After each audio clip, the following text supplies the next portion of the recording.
8월 24일 자정을 기해서 지소미아가 종료가 되었습니다. 여기에 대해서 그 내용 정리가 좀 잘 안 돼 있는 국민들도 있을 것이고, 어떻든 지소미아가 종료됐다. 그래서 대단히 불안해하는 그런 국민들이 상당히 많은 것으로 알고 있습니다. 그런데 이 국가 간의 일이든 사람이 살아가는 일이든 길은 항상 단절적으로 그렇게 되어 있는 것이 아닙니다. 어떻게든 이어가게 되어 있는 것이죠.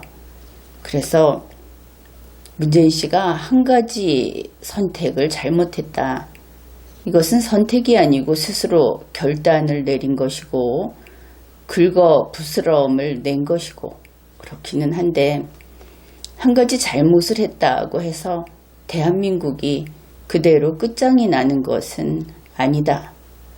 이것을 늘 기억을 해두기 바랍니다. 그러니까 당장 눈앞에 종말이 다가온 것처럼 그렇게 불안해한다든지 혹은 과격한 그런 행동을 한다든지 할 필요는 없는 겁니다. 이 지소미아라고 하는 것을 문재인 씨는 아주 보란듯이 혹은 이것을 가지고 대단한 카드처럼 그렇게 쓰려고 했죠. 그런데 결과는 무엇인가? 그냥 지소미아 끝내겠다고 7월부터 계속 얘기하던 거 자기 고집대로 끝냈습니다. 그런데 그렇게 끝내고 나서 어떤 일이 생기는가? 결국 문재인 씨 한쪽 발이 늪에 빠져 있었다고 하면 다른 쪽 발마저 늪에 빠져 있고, 또 결국은 머지않아 네 발로 늪 속에 가라앉아 가는 그런 모습이 될 것이다. 그래서 스스로 이렇게 꾀를 낸다고 한 것이 오히려 죽는 길로 들어섰다 하는 것이 대략적인 내용입니다. 그런데 그 이야기를 좀 더 몇 가지로 나눠서 해보기로 하죠. 문재인 씨가 지소미아 종료 결정을 했다 하고 발표한 것이 2019년 8월 22일입니다. 그리고 다음 날 8월 23일에 일본에 문서로 공식 통보를 했습니다. 이 용어 가지고도 말이 많은데, 지소미아는 원래 이번 8월 24일까지 아무 이야기가 없으면 그냥 늘 그랬듯이 유효한 그런 협정이 됩니다. 그런데 8월 24일 자정 이내에 이제 더 이상 안 하겠다고 하게 되면 종료되는 겁니다. 그런데 또 이것을 가지고 11월까지 효력이 있지 않느냐, 그러니 또 그것이 어떤 것이냐, 이런 이야기가 있는데, 이제 분명히 기억을 해 둡시다. 2019년 8월 25일 현재, 그러니까 24일이 확실히 지난 그런 날이 되죠. 지소미아는 종료되었습니다. 그런데 그 효력은 좀 더 남아 있습니다. 2019년 11월 22일까지가 되겠죠. 그때까지는 과거하고 동일하게 작동을 합니다. 이것은 이번에 종료 결정이 효력이 없어서 그런 것이 아니고, 과거에 기존의 효력이 그때까지 원래 있도록 되어 있었기 때문에 그렇게 작동을 한다, 이런 겁니다. 그러면은 지금부터 11월 23일이 오기 전까지 11월 22일까지 이 기간이 무엇인가? 이것은 종료 결정된 지소미아를 재협상해서 살려낼 수 있는 기간이 전혀 아니다. 이것을 분명히 알아야 하겠습니다. 내가 번번이 이런 이야기를 하는데, 여러분이 날계란을 아스팔트 위에 한번 집어던져 보십시오. 그래서 그것이 깨졌다. 그러면 그 계란은 다시 원래의 상태로 절대 복구될 수 없습니다. 그렇죠. 주워 담을 수 없다 하는 겁니다. 어떤 일이든 결정을 하고 그래서 이번처럼 종료 결정을 하고 통지를 했다 하는 것은 이미 계란 하나가 이 세계에서 사라져버린 그런 사건이다, 이렇게 보면 됩니다. 다시 맺으면 되지 않느냐? 그것은 이전의 계란이 아닌 것이죠. 새로운 조건에서 새롭게 어려움을 겪어가면서 새로 만들어져야 할 것입니다. 그것은 그때 가서 볼 일이죠. 그래서 이번에 이렇게 지소미아 종료가 되어버리고 우리 일방적인 그 의사결정과 통보로 이렇게 됩니다. 반대로 일본도 그렇게 하려면 할 수 있는 그런 것이 이런 국가 간의 협정입니다. 이 일로 한반도 주변의 지역방어라고 하는 것은 대단히 약화됐죠. 그것을 누가 했느냐? 문재인 씨가, 문재인 정부가 그것을 했다. 이것을 우리 모두는 물론이고 세계인이 알고 있는 것이죠. 이렇게 생각을 해보면 됩니다. 이제 홍수가 날 것이다. 이제 홍수가 날 수밖에 없는 그런 상황이다. 매년 이런 범람이 있고 홍수가 있고 그런 것을 알고 있죠. 어느 특정 지역에서는. 그래서 대충 자갈을 담은 부대자루로 좀 둑을 쌓고 그 뒤에 좀 흙을 담은 부대자루로 좀 두껍게 튼튼히 흙을 쌓고 또 그것도 걱정이 돼서 그 밖에 콘크리트 벽으로 어떤 그 축대 같은 것을 쌓았다. 그래도 무너지려면 한순간에 무너지죠. 이렇게 해서 든든히 지키자 하고 했는데 문재인 씨가 이 콘크리트 벽을 허물어 버린 겁니다. 지난번에 그 DMZ에서 시설들 철거할 때 보면은 허무하게 철거가 되죠. 그것도 문제를 따져보면 엄청나게 많을 것이고 또 그것을 들여다보면 국민 여러분은 불안해서 잠을 제대로 이룰 수 없을지도 모릅니다. 아무튼 문재인 씨가 이 콘크리트 벽을 허물어 버렸습니다. 그러면서 이런 이야기를 하는 것이죠. 흙을 담아서 쌓아놓은 부대자루, 그건 그냥 있으니까 그걸 믿으면 되지 않겠느냐. 생각은 여러분이 해보십시오. 어떤 안전을 위해서 어떤 일을 위험을 막기 위해서 하는 그런 일들이 이런 식으로 태만한 그 마음가짐으로 지켜지는 것이 세상 천지에 있겠는가. 아무튼 그런 것이다. 이렇게 이야기를 하겠습니다. 그러니까 이 흙을 담은 부대자루라는 것이 다름이 아닌 2014년 12월에 체결한 한미일 정보 공유 약정이라고 하는 겁니다. 영어 약자로 TISA. 그래서 이번에 한일 간의 지소미아를 종료하더라도 2014년에 맺었던 이 정보 공유 약정은 그대로 있다. 그래서 그걸 활용하면 된다. 이것이 지금 청와대가 계속 큰 소리치고 있는 그런 내용입니다. 그러면 이렇게 지소미아가 없어지고 TISA 이것을 가지고 여기에 의존해서 우리가 이 정보를 국가안보와 관계된 이런 정보를 취합하고 하게 되면 어떤 문제가 생기는가 혹은 그 상황이 어떻게 바뀌는가 이것을 분명히 알아야 하겠죠. 첫째는 이제 우리가 생각해 봐야 할 것이 일본을 견제하기 위한 안보 비용을 지출해야 한다. 지금까지 우리는 사실은 이 부산 밖에, 남해안 밖에, 또 동해안을 통해서 이쪽에서 그 남쪽으로는 안보 걱정을 별로 하지 않았습니다. 동맹국이다 하고 믿거니 하고 있었던 것이죠. 그런데 미군이 양쪽에 있다 하더라도 그것과 관계없이 일본 정부와 문재인 정부의 관계는 날로 점점 적과 같은 그런 관계, 나쁜 관계로 계속 그 사이가 나빠지고 관계가 악화되고 있습니다. 이럴 때는 물론 사이 좋은 미국과 캐나다, 또 이전에는 미국과 멕시코, 적대국은 아니었죠. 그래도 국가가 다르다고 한다면은 국경선을 지켜야 하는 겁니다. 따라서 우리도 일본을 견제하기 위해서 이제 동해안과 남해안을 지켜야 한다.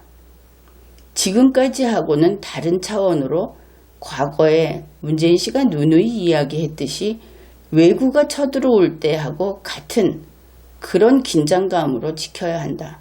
그러면 당연히 안보 비용이 발생하겠죠. 사실 경우에 따라서는 부산에 사드를 배치해야 할지도 모르는 그런 날이 올 수도 있다. 그렇게 보아도 아마 지나친 말은 아닐 겁니다.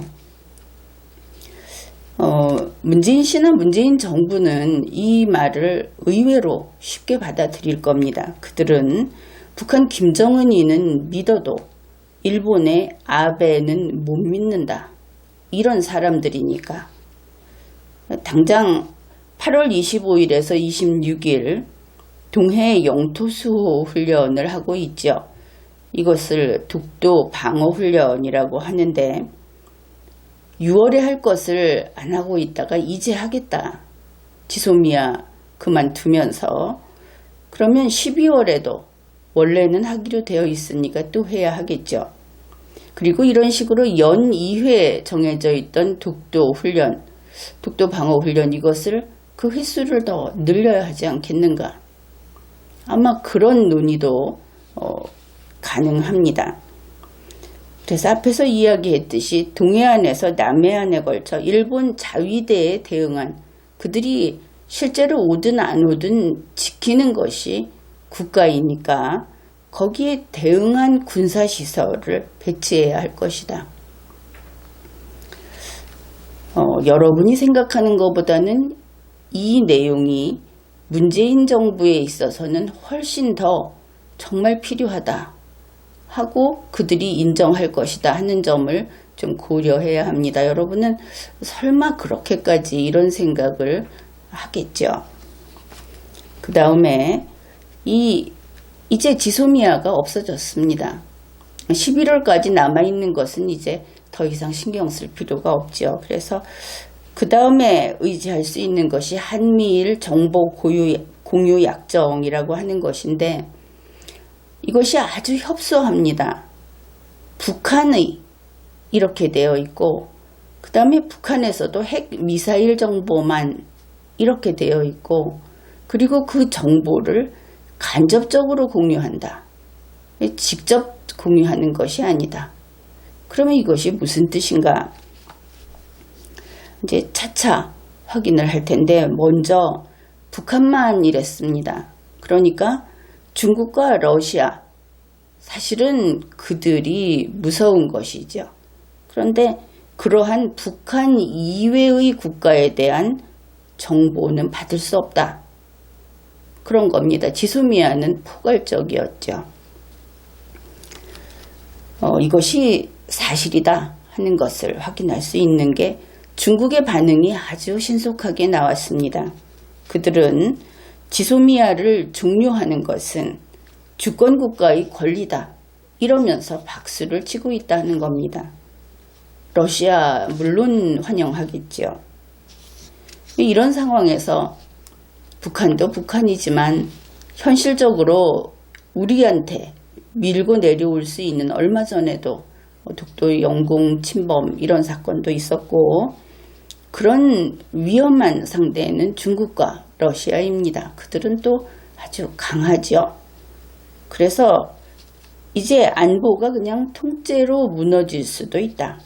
그렇게 된다면은 좀 대책 없는 상태가 되지 않겠느냐 이런 생각을 해볼 수 있습니다.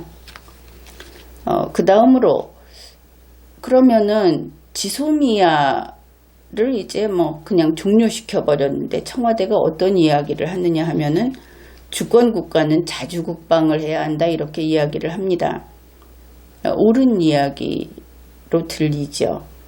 자주 국방하려면은 물론 그 국방력이 세야 하고 아주 센 무기 이런 것이 있어야 할 겁니다. 현대에는 21세기에는 기술전이다.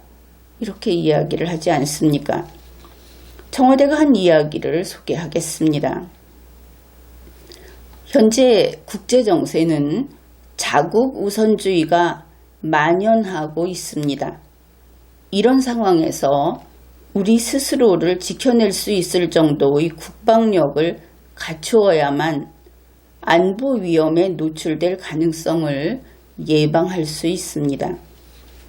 당당하고 주도적으로 우리가 안보 역량을 강화해 나가겠습니다. 정부는 앞으로 국방 예산 증액, 군의 정찰 위성 등 전략자산 확충을 통한 우리의 안보 역량 강화를 적극 추진해 나갈 것입니다. 자주국방하겠다 하는 겁니다. 지역방어, 그것은 이 시대의 사조가 아니다. 내 나라는 내가 지키고 내 주위의 위험이 700이면 내가 700을 방어할 수 있는 힘을 지녀야 한다. 실천력을 떠나서 일단 이렇게 발표를 했습니다. 결국 문재인 정부는 일본의 방어력에, 일본은 밖으로 보기에는 군사력이 없죠. 그 자위대만 있으니까 실질은 그런 것이 아니지만, 그래서 그들은 공격은 안 하고 방어만 합니다. 그런데 자기들이 침략을 당했다 하면은 반격을 하는 것을 방어라고 하죠. 그래서 이제 우리도 방어력이라는 말을 쓴 겁니다. 일본의 방어력에 문재인 정부는 대응 능력을 갖추겠다. 일본만한 전투력을 갖춰야 하겠죠. 그 다음에 중국과 러시아의 군사력에 대응 능력을 갖춰야 할 겁니다. 자주국방하려면. 그 다음에 아마도 문재인 정부에서는 별로 신경 쓰지 않겠지만 북한의 군사력에도 대응 능력을 갖춰야 할 겁니다. 북한은 믿으니까 그렇지만 만약을 위해서는 거기에 대응할 능력은 갖춰야 하죠. 이렇게 되면 부국 강병 중에 강병에 치중할 수밖에 없고, 이제 문재인 정부 하에서 우리 국민들은 허리띠를 졸라매고 부자가 되려고 하는 것이 아니고 군사대국이 되려고 해야 한다. 이것을 알 수 있습니다. 청와대는 좀 진지한 것 같습니다. 지난번에 그 첨단 소재, 그것 때문에 일본에 대해서 이러면은 자주성을 유지할 수 없다 하고 큰 교훈을 얻었다고 하죠. 그래서 이번에 국방도 자주국방하겠다. 아마도 이런 식으로 아주 강한 군사대국이 될 수 있을지 그들의 말은 일단 그쪽을 지향하고 있다. 이렇게 보입니다. 그런데 그렇게 하려면은 우리의 기술이 세계 최고는 아니죠. 그러니 결국은 무기를 많이 사들이고 또 우리 자체도 무기를 개발하고 무기와 관련된 기술을 우리가 보유를 해야 할 겁니다. 이제 이쪽으로 학생들도 많이 진학을 하고 연구하는 사람들과 산업도 이쪽으로 치중되게 되겠죠. 그런데 이런 기술을 들여오려면 지금 중국이나 러시아들이 좀 앞서 있기는 한데 그들과는 손을 잡을 수가 없습니다. 그렇죠. 우리를 노리고 있는 상대이기도 하고 또 미국하고도 대립관계에 있고, 그래서 중국이나 러시아하고는 할 수 없게 되죠. 게다가 그뿐 아니라 반드시 이 기술을 들여오는 상대가 결국 미국일 수밖에 없다 하는 그 이유가 한미일 3국 간 정보 공유 약정의 그 구조상, TISA의 그 구조상 그렇다 하는 부분이 또 있습니다. 이 약정은 이렇게 되어 있습니다. 한국, 미국, 일본 세 나라가 하나의 약정서에 서명을 한 것이 아니다. 이것이 가장 큰 문제점이자 특징이라고 하겠습니다. 이것은 먼저 한국과 미국이 약정을 했습니다. 이 순서를 이야기하는 것이 아니고 각각 했다 하는 것을 설명하는 겁니다. 그래서 이 약정은 한국과 미국 사이에만 유효합니다. 한미일이 아닌 것이죠. 그러면 어떻게 이 3국이 정보 공유를 할 수 있는가? 북한에 대해서 또 핵하고 미사일에 한정해서 한국이 바로 그 아주 협소한 정보를 일본과 공유하는 것이 필요하다. 이렇게 판단을 했을 때 그 기밀 정보를 미국에 주는 겁니다.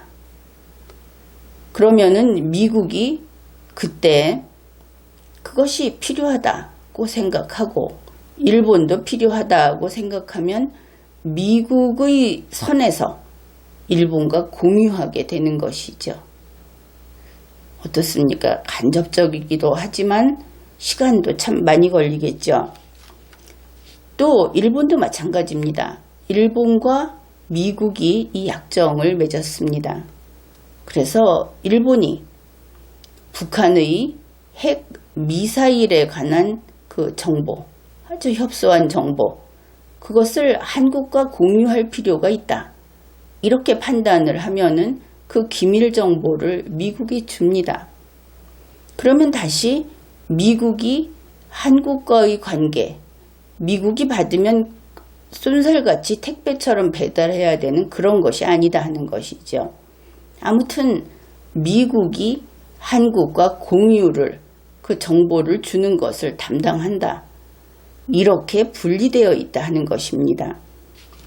그래서 한국과 일본의 관계, 지소미아 상태에서는 한국과 일본이 정보를 공유하고 또 종합적인 이렇게 좁은 범위가 아니고 총체적인 정보를 공유하던 것이 이제 끝났습니다. 어떻게 됐느냐? 한국은 미국을 통해서 일본에게 그 한쪽 방향으로 가는 것이죠. 갔다 왔다 하는 것이 아니고 이렇게 가는 미국을 거쳐서 가는 이런 관계로 바뀐 겁니다.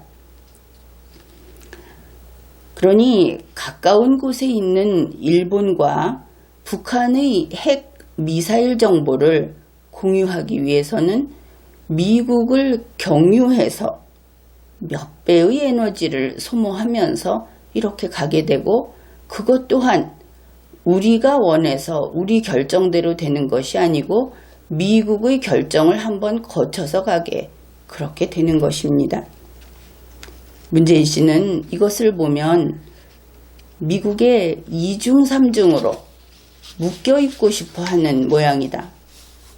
그런 생각을 할 수 있는 것이죠. 이번에 문재인 씨가 지소미아를 파기한 후에 트럼프 대통령이 한 말이 사람들의 그 주목을 받고 있습니다. 이것이 지소미아 파기 후에 최초로 공개 발언을 한 것이다. 그렇게 이야기하고 있죠. 트럼프 씨는 이런 말을 했습니다. 무슨 일이 일어날지 지켜보자. 한국에 무슨 일이 일어날지 지켜보자. 아무리 다시 들어봐도 역시 의미심장한 발언이다. 그렇습니다. 그렇기는 한데 그 보수 언론이 이야기하듯이 트럼프 대통령이 두고 보자. 큰일 난 거다. 뭐 이런 식으로 분노해서 한 이야기라는 것은 좀 믿기지 않습니다. 그저 이렇게 보이는 것이죠. 트럼프 대통령은 아마도 재미있는 표정, 약간 자기의 그 내심으로 기대를 하는 또 조금은 즐거운 그런 표정이 아니었을까. 내가 왜 이렇게 이야기를 하는가 하면은 지소미아 파기 그것과 트럼프 대통령의 관계를 보았을 때 트럼프 대통령에게는 결코 마이너스가 아니다 하는 점에서 그렇게 이야기를 하는 겁니다. 능력자하고 능력이 없는 자 사이의 차이가 무엇인지 아십니까? 능력자는 자기가 저기까지 가겠다 하고 앞으로 나아가다가 그 앞에 거대한 바위가 앞길을 가로막고 있으면 그 바위를 자기가 가고자 하는 방향에서 어떻게 해서든 자기가 필요한 도구로 씁니다. 활용을 하는 것이죠. 그런데 능력이 없는 자는 발끝에 차이는 아주 작은 손톱만한 그 돌조각 하나에도 이것을 장애물이다 이렇게 인식을 하고 실제로 그 작은 돌조각에 방해를 받습니다. 극복할 수 없는 능력의 차이인 것이죠. 지금까지 리걸마인드 연구소였습니다.